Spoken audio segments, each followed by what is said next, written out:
kwarisai mhuri yeZimbabwe mativi mana ose enyika tichisangana pashoko rekuti kugoverana kuyeuchidzana nguva yekufamba nayo murwendo. Ndinonzi Reverend Murombedzi Chitungiza East Province, ndinoshumira ndiri paMount Olivet Assembly. Ndinotenda Mwari nokuda kwemukana iwoyu wavatiwanisa wekuti tirambe tichiyeuchidzana nhau yemufambiro mukurarama. Shoko redu nhasi tinoriwana kubva kuna Proverbs Zvirevo chapter 19 pavhesi ya 16 na17. Ndichaverenga pa16 panoti, anochengeta murayiro anochengeta upenyu hwake, asina hanya nenzira dzake achafa. Pa17, anonzwira varombo tsitsi anoposana naJehovha, achamuripira basa rake rakanaka. Musoro wenyaya wangu uri kuti hatikwerete asi tinokweretesa. Proverbs is a collection of wise sayings and good advice for daily living. Kureva kuti rinotiudza mararamiro, rinotitsiura, rinotidzidzisa. Ndinofunga kuti ndio wisdom kona yedu mushoko raMwari. Ukariverenga zvakanaka unonzwa richiti pakutanga rinotanga richitiyeuchidza kuti kutya Jehovha ndiko kuvamba kwezvivo. Nazvino kutya Jehovha zviro kwazvo ndiko kuvamba kwezvivo. Takaverenga mabhuku, tine vakaverenga mabhuku, kana vasingatyi Jehovha upenyu hwavo tinoona hwakafa. Vhesi 16 yataura zvakanaka kuti anochengeta murayiro anochengeta upenyu hwake, asina hanya nenzira dzake achafa. Zviro kwazvo munhu asina hanya neupenyu hwake anofa. Kufa kuri kutaurwa pano hakusi kufa kwenyama, kufa kwepamweya. Tinavo vari kufamba vakafa pamweya asi vachirarama zvavo, vachibereka vana, vachienda kumabasa. Nyaya yandiri kuda kutaura pamushoko raMwari tichiyeuchidzana ndeyekuti kufa pamweya kunopera kana uchinge waziva Kristu. Kana usati waziva Mwari, zviro kwazvo unenge uri padambudziko. Pavhesi ya17 pakuti anonzwira varombo tsitsi anoposana naJehovha, achamuripira basa rake rakanaka. Anonzwira varombo tsitsi anoposana naJehovha. Ndichiwedzera pamusoro pekunzwira varombo tsitsi, kunyange vasiri varombo, pane pamwe panhu pavanoda help, pane pamwe panhu pavanoda kuti iwo wane mukana wekuposana navo. Varombo tinavo, tine mawidows, tine masingle mothers, tine maorphans atinawo, tine hama dzedu.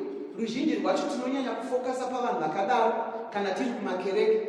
Asi ngatiyeuchidzane nomumwe mudikani wangu nhasi kuti kunyange hama yako asingazivi Mwari, asinganamati, kunyange muvakidzani, kunyange vana vatiri kusangana navo mumigwagwa vachifamba vasina zvokupfeka zvinodziya mumwaka unowu. Ndazvitaura mumwaka unowu nokuti ndiyo nguva yechando. Vamwe vari kurara vasina kufuga magumbezi akakwana, asi mudzimba dzedu tine mamwe atakarongedza. Vamwe vari kuenda kuchikoro vachifamba vasina masocks, but madhora tinawo. Vamwe vari kuenda vasina majuzi anodziya kuchikoro kuchinzi ngakupfekwe mauniforms. Asi ndati ndiyeuchidzane nomumwe mudikani wangu kuti mukana uripo, nokuti takapiwa guarantee naMwari yekuti kana waposana wapa those less privileged people wakweretesana naMwari, mangwana panguva ino toda kuti ndisimbise pakuti kukweretesana naMwari kuri kutaurwa panapa. Kana wapa munhu, wamupa rubatsiro, wamupa mari, wamupa majuzi, wamupa mablankets, wakweretesana naMwari. Kuposana kuriko. Mukatarisa mazuva ano kune nyaya dzekukweretesana, vamwe vanopedzisira vakweretera zvimbadzo vodzosera nemainterest avasingagoni kukwanisa kuzodzosera. Vamwe vanopedzisira vatukana, kana iri neighbor inotovhara, kana borehole wanga uchichera mvura, kana ari pari pafoni ukamufonera haachadai foni yako, akutokubloka nekuti wakureva chikwereti chako. But kana wakweretesana naMwari hakuna zvinhu zvakadaro. Haana imwe nguva yaanobloka line rako, haana nguva yaanovhara gedhi rake, haana nguva yaanovhara matsima ake kuti akuropafadza. Mikana yese yekukuropafadza inenge yakavhurika nokuti wakweretesana naye. Pakubatsira vanotambura, pakubatsira vane nidi, unenge wakweretesana naJehovha zviro kwazvo. Saka ndati ndiyeuchidzane newe uri kwauriko kuti panguva yakadai rangarira mumwe mudikani wako, rangarira kunyange nevamwe vasingagoni kukumbira, vamwe kutofamba akashama kukumbira, kutomuka mwana akatotesa nguo dzake inyaya yekuti ari kutonhorwa mumwakaino ari kutokumbira. Dai taziva kuti kuinvesta mukingdom yababa, kupa vane nidhi zvikwanisiro. Kana waita izvozvo wakweretesana naJehovha. Takambokweretesana nehama, vamwe hatichataudzana, takakweretesana kumakereke, vamwe mweya uchatofamba nekuti vanhu vakatadza kuzoripira kana kudzosera. Ndiri kuda kuyeuchidza mudikani kuti dai taziva kwokuisa pfuma yedu kukweretesana naJehovha unoripirwa zvakakura. Regai nditi nyaya yekukweretesana haipereri pakungokweretesana zvinhu isu vanhu pano panyika, kupa vanhu zvekupfeka, kupa vanhu zvekudya, kupa vanhu zvekushandisa. Zvese izvozvo zvakanaka, but pane chimwe chinhu chatinofanira kukweretesana naMwari.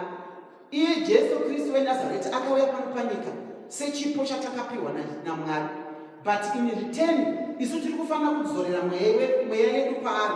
Tiri kufanira kukweretesana mweya yedu naJehovha, kupa nguva yedu kuna Mwari kuti iye ave mambo namuponesi weupenyu hwedu. Kana ukapa upenyu hwako kuna Kristu, ukamukweretesa nguva yako, ukamukweretesa mweya wako noupenyu hwako, achakuripira zviro kwazvo. Hanzi unenge waita basa rakanaka. Kupa vanhu vanotambura waita zvakanaka, asi tinogona kupa those less privileged people, tigovapa zvekudya, tigovapa zvekupfeka, tichikweretesana naKristu, but tichikanganwa kuti isusu tine chimwe chinhu chinokosha chiri matiri chatinofanira kupa kuna Kristu.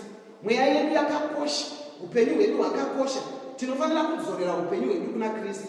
Mazuva ano vamwe vanhu vanogona kubhosta, vanogona kuzvirova matundundu kuti ini ndinochengeta hama dzangu, ndinochengeta chirikadzi dzangu, ndinochengeta vabereki, ndinochengeta mudzimai wangu, ndinochengeta mai, asi achikundikana kuchengeta mweya wake.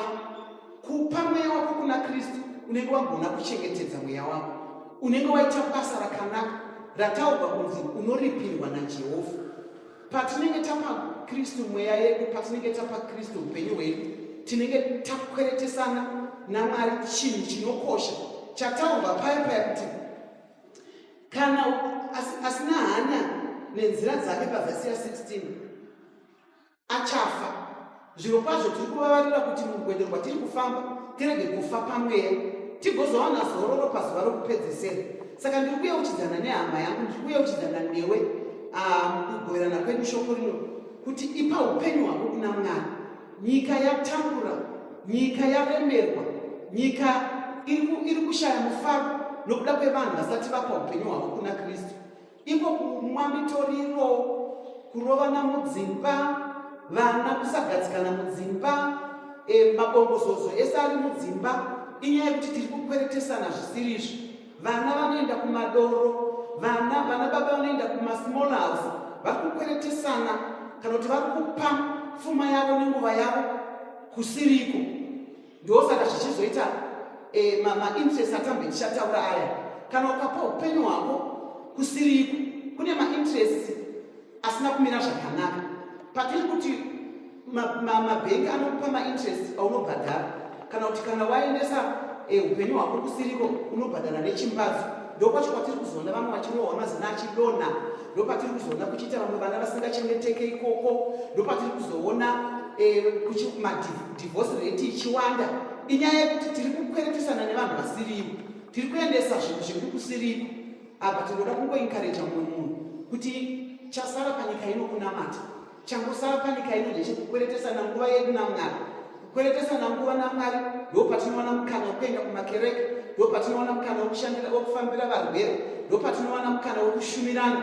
Tinenge tichikweretesana nguva neshoko. Kana tauya kuna Kristu hakuna losi, nekuti hanzi kana ukazvinzwira tsitsi iwewe, anzwira varombo tsitsi anokosana naJehovha.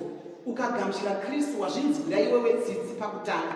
Zvekuzopa vamwe nekuchengeta vamwe yatoo sekondari, but chekutanga iwewe zvinzwire tsitsi utange kunamata.